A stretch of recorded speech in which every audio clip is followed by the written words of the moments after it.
hindi po ako titigil dito sa ating adhikain na expand pa yung medical services. Matapos nating madiskubre na 500 billion ang reserve funds ng PhilHealth. Ibalik nyo po yan sa tao. Pera po ng tao yan. Hindi po inyo yan. Meron ho bang naimbitahan tayo na Mr. Chair, si President Emmanuel Ledesma Jr. po, the President and CEO of PhilHealth, advised us that he will attend, but eventually he sent a letter today saying that he is sick, so he cannot attend, and authorized EBP Attorney Eli Santos to represent him. so nag-confirm po siya? Yes, sir. Apo. Siya Through po- Google Docs. Siya po nagbigay ng schedule ngayong araw nito? Yun pong staff po nila ang nagko-confirm po sa amin, sir. Sa maalala ko, nagbigay po ako ng schedule ngayong week na to. Sila ang tinanong ko, for the record, PhilHealth EVP, COO, pinarating ho namin sa inyo at tinanong namin kayo kung kailan po kayo available. Kayo pong nagbigay ng oras at ng araw ngayong araw na ito para matuloy po itong pagdinig na napaka-importante po nitong pinag-uusapan. Kayo po ang pwedeng sumagot dito. Ang problema rito, baka takot na siyang mag-promise kung di niya matutupad. To President Ledesma, nag-confirm po kayo originally sa komite na makakadalo kayo ngayong araw, tapos kayo magpapa-excuse ka at magdadahilan ka. Valid naman, kung may sakit naman, maintindihan natin. Health po itong pinag-usapan natin dito. Importante po para sa akin ng health. At kung maaari, no, makahingi tayo ng explanation o medical certificate or show cause order. Pwede ba ito, Comsec? Pwede, he has to explain, sir, his absence. And with a certificate probably, sir.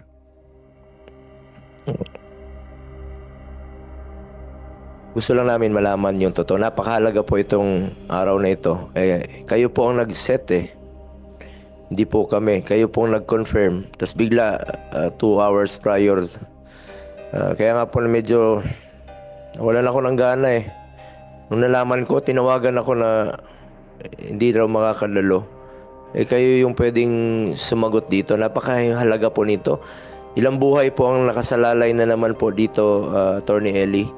Kung hindi nyo po masasagot, ma-actionan kagad itong ating pinag-uusapan dito. Napakahalaga po nito. Bawat oras, bawat minuto pong pinag-uusapan natin dito ay katumbas po yan ng kalusugan at buhay ng bawat Pilipino. Dami na po niyang pinangako sa committee ito. Dapat handa po siyang humarap at panagutan po yung mga pinangako niya. Di ba sabi niya, cross my heart, promise. Kanina tinawagan po namin, baka pwedeng mag-online. So, hindi talaga kaya. Attorney Eli, kumusta ho siya? Get well soon po, Mr. Ledesma, if you're not feeling well, if you're not... Good afternoon, Mr. Chairperson, honorable members of the committee. PhilHealth apologizes for the absence of our President and Chief Executive Officer, Emmanuel R. Ledesma Jr., due to health reasons. Mr. Chairperson, we will submit the letter of explanation as directed, Mr. Chairperson. However, as EVP CEO of PhilHealth, I am authorized, Mr. Chairperson, to follow up with the commitments that we have made during the previous hearings, Mr. Chairperson, and whatever commitments that we can make today, I am likewise authorized to do so. So, ikaw na yung magpa-promise ngayon? Yes, Mr. Chairperson, please. So, kaya nyo naman pong, sa level nyo, kaya nyo pong tuparin yan? Yes, Mr. Chairperson. Maalala nyo yung under oath dito sa committee ito, Attorney Santos. And you're a lawyer, alam nyo po yun. Yes, Mr. Chairperson. Anyway, mag-ano lang po ako. Pwede ba, Comsec, sa mga resource persons natin, pwedeng once again to administer the oath sa ating mga resource persons. Kindly, in fairness to everybody, lahat na lang po. Please. May we request everyone to stand up po? Ay, yun lang pong nasa gitna po. Okay. Lahat po kayo, pati po kayo, ma'am, doctor. Kayo, can you raise your right hand po and take the oath? Do you swear to tell the truth, the whole truth, and nothing but the truth in this incriminated legislation and public hearing of the Committee on Health and Demography? You say, I do po. Thank you po. You may now sit. Thank you. Good day to everyone. As promised, we are conducting this hearing to pursue our objective of making government services more accessible to the public, especially when it comes to healthcare. Let us always be reminded that health is wealth. Bawat piso sa budget na nakalaan para sa kalusugan ay mahalaga para maprotektahan ang kalusugan ng ating mga kababayan. Kaya hindi po dapat ito nakatenga at magamit ito para makaligtas po ng buhay. PhilHealth po ay para sa health. Paulit-ulit ko pong sinasabi yan. Bago ang lahat, isang kahit papano, may magandang balita muna. Naiulat po na aprobado na ng Board of Directors ng PhilHealth ang pagbabasura sa kanilang single period of confinement policy na alam natin ay mahigit isang dekada na pong nagpapahirap sa ating mga kababayang may sakit, no? 2013 pa pala itong pulisiyang ito at hindi napansin. Napaka common sense naman po yun. Sobra-sobra po ang pera ng PhilHealth. Yung single period of confinement policy ay nandiyan pa po. So ilan na po ang na-deprive nito for the past 11 years since 2013. Pwede naman palang tanggalin.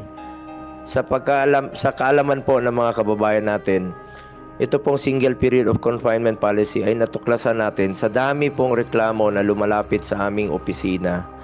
Halimbawa po, nagka-bleeding kayo, buntis, masiselan yung pagbubuntis ninyo. Pag na-admit kayo bukas, within 90 days, bawal na pong i-cover muli ng PhilHealth because of this policy. Illogical po ito, kalokohan po itong pulisiyang ito. Pangalawa, tayo, pasintabi lang sa kumakain. Mahilig akong kumain kahit saan. Hindi maiwasan, magka-diarrhea tayo. Bawal nang i-cover muli pag na-admit ka. Nung klaseng pulisiya yan. Kalokohan yan. Pangatlo, pneumonia. Pag na-admit ka muli because of pneumonia, bawal na naman. Mapigilan mo bang magkasakit? Hindi natin alam kung kailan tayo magkakasakit. At bakit nyo i-deprive sa Pilipino yan? Pera ng Pilipino yan, contribution, sweldo natin yan. Kinakaltas po sa sweldo natin. Kaya nga PhilHealth para insured tayo kung sakaling magkasakit tayo.